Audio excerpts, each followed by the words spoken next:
చెల్లికి పెళ్లి జరగాలి మళ్ళీ మళ్ళీ అనే సినిమా డైలాగ్ తెలుగు ప్రజలకు బాగా సుపరిచితమే.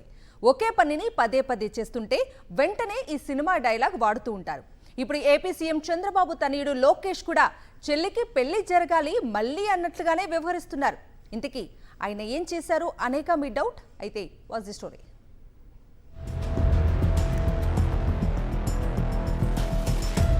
మాటలు చెప్పటమే కాని పనులు చేయడం చేతకాని తండ్రి కొడుకులుగా ఏపీ ముఖ్యమంత్రి చంద్రబాబు, ఆయన కుమారుడు మంత్రి లోకేష్ చరిత్రకెక్కారు. తనకు ఉన్న మీడియా బలంతో ఉన్నది లేనట్లు, లేనిది ఉన్నట్లు జాకీలు వేయించుకోవడమే తప్ప వాస్తవాలతో తమకు పని లేదన్నట్లుగా వ్యవహరిస్తుంటారు. అందులో భాగంగానే వైఎస్ జగన్ హయాంలో పారిశ్రామికవేత్తలు ఎవరూ రాష్ట్రంలో పరిశ్రమలు పెట్టడానికి రాలేదని, ఉన్న పరిశ్రమలు కూడా రాష్ట్రం వదిలి పారిపోయినట్లు కట్టుకథలు చెప్పేవారు. ఆ మాటలకు తగ్గట్లుగానే ఎల్లో మీడియా విష ప్రచారం చేసేది. జనం మెదడులో విషం నింపిన చంద్రబాబు, ఆయన కుమారుడు లోకేష్ అధికారంలోకి వచ్చాక కొత్తగా పరిశ్రమలను ఏమైనా తెచ్చారా అంటే లేదనే చెప్పాలి.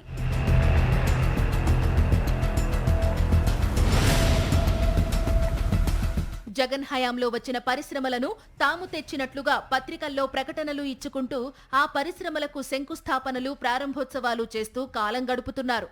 విజయవాడ సమీపంలోని మల్లపల్లి పారిశ్రామికవాడలో అశోక్ లేలాండ్ పరిశ్రమ గురించి చంద్రబాబు, ఆయన బ్యాచ్ అప్పటి సీఎం వైఎస్ జగన్ పై విపరీతమైన వ్యతిరేక ప్రచారం చేశారు. జగన్ పట్టించుకోనందున అశోక్ లేలాండ్ పరిశ్రమ మూతపడిందని, అక్కడ ఎలాంటి కార్యకలాపాలు జరగడం లేదని విష ప్రచారం చేశారు. తెలుగుదేశం పార్టీ అధికారిక ట్విట్టర్లోనైతే పచ్చి అబద్ధాలను వండి వార్చారు. 2019కి ముందు చంద్రబాబు తీసుకొచ్చిన కంపెనీలు జగన్ వచ్చిన తరువాత పారిపోయాయని అబద్ధాలను ట్వీట్ చేశారు.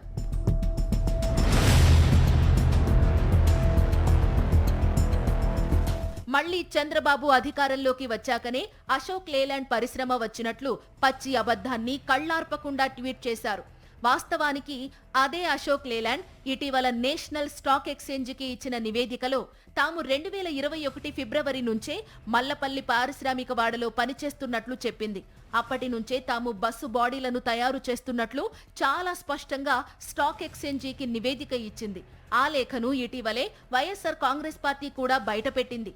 అలాంటి పరిశ్రమ జగన్ హయాంలో వెళ్లిపోయినట్లు పచ్చిగా విషం చిమ్మిన లోకేష్ గత మార్చి 19న మళ్లీ అదే అశోక్ లేలాండ్ పరిశ్రమను ప్రారంభించారు.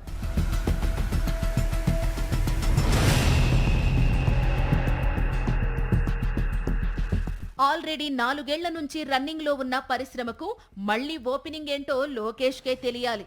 అంటే గతంలో తాము చిమ్మిన విషానికి తీపి గుళికలను అద్ది ప్రజలను నమ్మించేందుకు లోకేష్ తిప్పలు పడటం చూసి ఏపీ ప్రజలు నవ్వుకుంటున్నారు.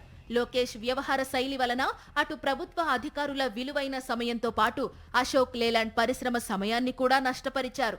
ఒక్క అశోక్ లేలాండ్ మాత్రమే కాదు, అనేక పరిశ్రమల గురించి చంద్రబాబు, లోకేష్, ఎల్లో మీడియా అప్పట్లో నిత్యం విషం చిమ్ముతూనే ఉన్నారు.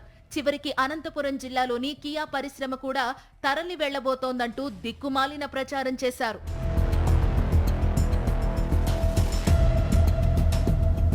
చివరికి అదే కియా పరిశ్రమ నిర్వాహకులు వైఎస్ జగన్ ను కలిసి తాము పరిశ్రమను మరింతగా విస్తరిస్తున్నట్లు చెప్పారు. దీనికి ప్రభుత్వం తరపున జగన్ ప్రోత్సాహకాలు కూడా ప్రకటించారు. అయినప్పటికీ ఎల్లో మీడియాలో ప్రతిరోజు విషం చిమ్మటమే పనిగా పెట్టుకున్నారు.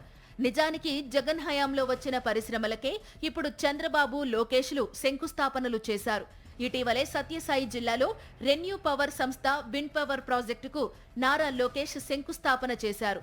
లోకేష్ వలనే ఈ పరిశ్రమ వచ్చినట్లు పెద్ద ఎత్తున ఇటీవల పత్రికల్లో ప్రకటనలు కూడా ఇచ్చారు. వాస్తవానికి ఈ పరిశ్రమ వైఎస్ జగన్ హయాంలో పెట్టుబడులు పెట్టేందుకు ముందుకు వచ్చింది.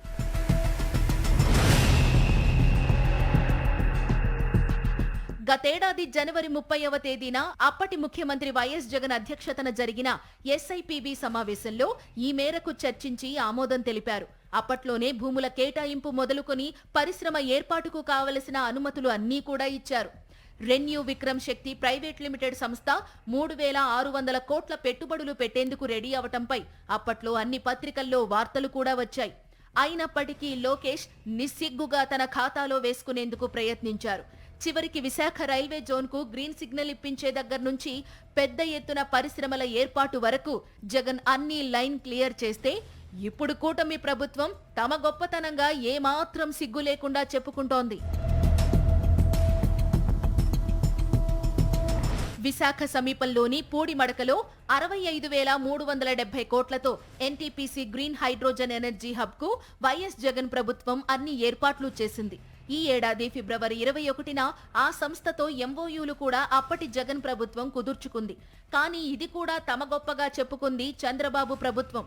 నక్కపల్లి వద్ద 1,235 కోట్లతో ఏకంగా 2,002 ఎకరాల్లో బల్క్ డ్రగ్ పార్కు ఏర్పాటుకు వైఎస్ జగన్ ప్రభుత్వం అంగీకారం తెలిపింది. ప్రాజెక్టుకు కావలసిన అన్ని అనుమతులు ఇచ్చింది.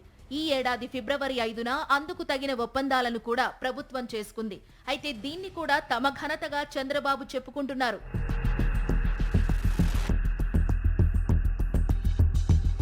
ఇలా తాము చెయ్యలేని పని వైఎస్ జగన్ చేస్తే దాన్ని చూసి చంద్రబాబు, లోకేష్ తట్టుకోలేకపోతున్నారు.